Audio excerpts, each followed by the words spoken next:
my name is Rowynn Dumont.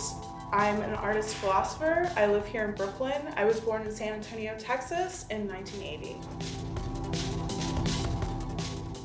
My grandmother used to paint when I was a kid. She was an oil painter. She did these very tacky sort of landscape paintings, very 1970s kitsch, you know what I mean?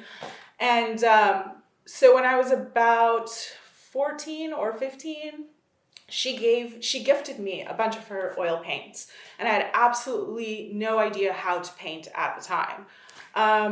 So I just kind of made it up as I went.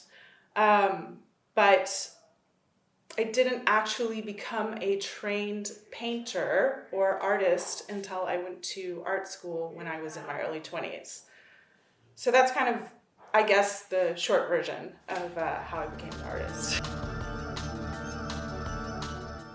When I first started painting, it was more of a way to express what was going on personally and get it out there without writing, because I'm also dyslexic. And so it was like a visual way that I could represent what I was thinking and feeling.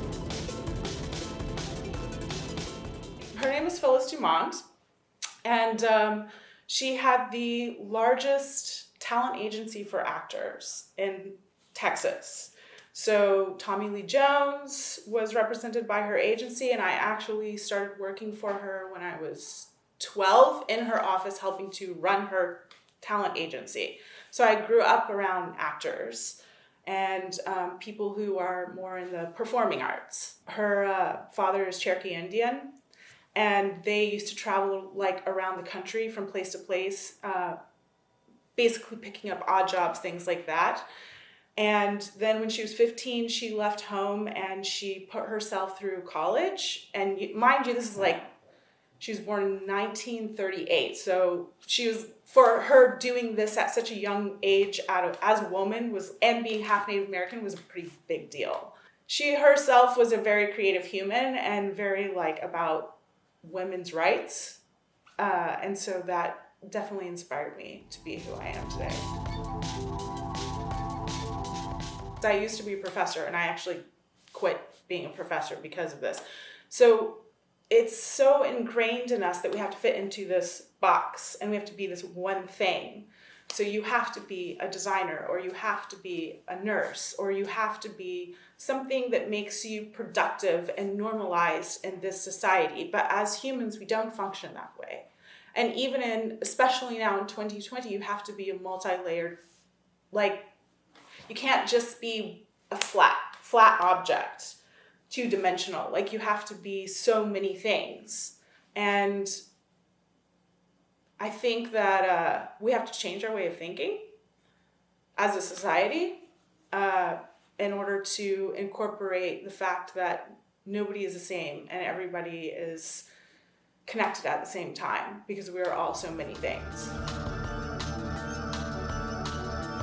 I taught at the Art Institute of Chicago, which is where I also did my undergraduate degree, and I started as an assistant teacher for this woman, Marilyn Hallberg, who was a art historian, but she taught Haitian voodoo, which actually is what my PhD is in. My PhD is in Haitian voodoo aesthetics as a theory of resistance.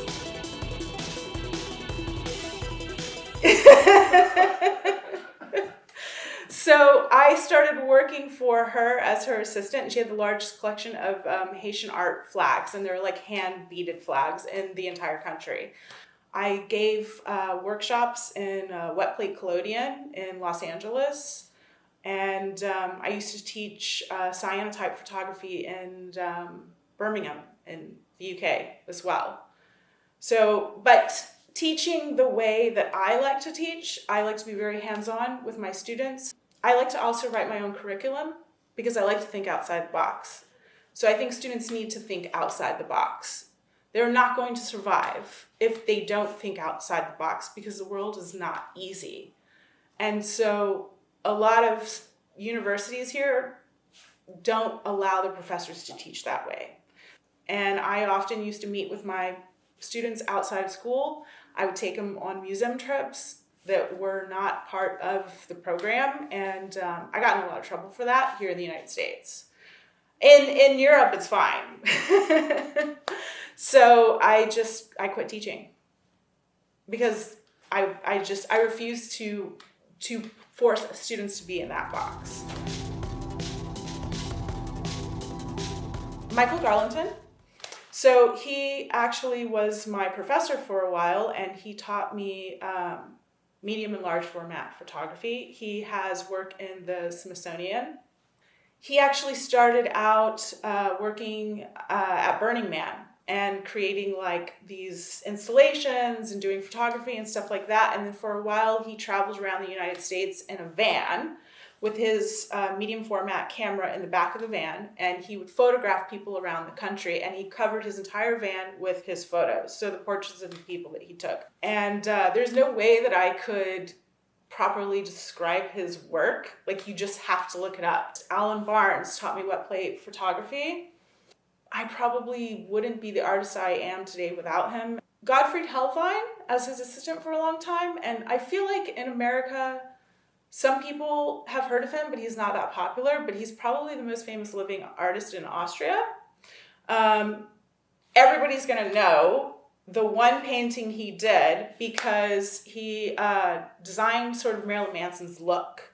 So when you see the portrait of Manson with the Mickey Mouse ears, that's his. And Marilyn Manson also got married in his castle in Ireland with Dita Von Tess. So I used to be his assistant.